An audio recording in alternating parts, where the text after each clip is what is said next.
বিখ্যাত একটি কথা আছে, আপনি যদি একটি ফুলকে পছন্দ করেন তখন আপনি সেটাকে ছিঁড়ে নিতে চান, কিন্তু আপনি যখন ফুলটিকে ভালোবাসেন তখন আপনি প্রতিদিন তাকে জল দেন।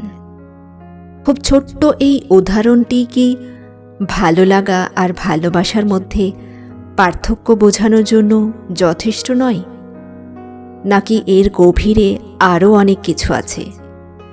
চলুন আমরা জেনে নিই আমাদের মনের সেই গোলক ধাঁধা নিয়ে, যেখানে আমরা প্রায় ভালো লাগাকে ভালোবাসা ভেবে ভুল করি।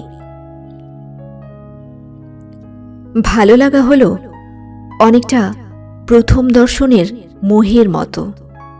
কারো হাসি, কারো কথা বলার ধরন বা কারো বাহ্যিক সৌন্দর্য দেখে আমাদের মন মুহূর্তেই চঞ্চল হয়ে ওঠে।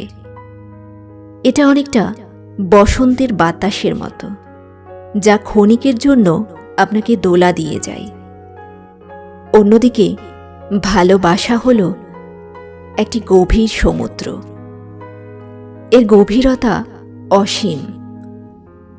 ভালোবাসা মানে কাউকে কেবল তার গুণের জন্য নয়, বরং তার সমস্ত দোষ সহ মেনে নেওয়া।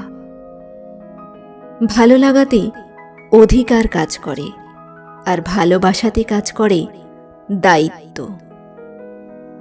ভালো লাগায় থাকে এক্সপেকটেশন বা প্রত্যাশা, আর ভালোবাসায় থাকে স্যাক্রিফাইস বা ত্যাগ।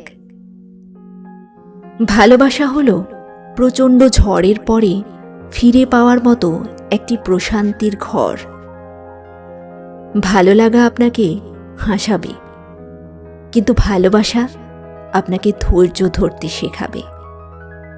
ভালো লাগা থেকে ভালোবাসার জন্ম হতে পারে, কিন্তু সব ভালো লাগাই ভালোবাসা নয়।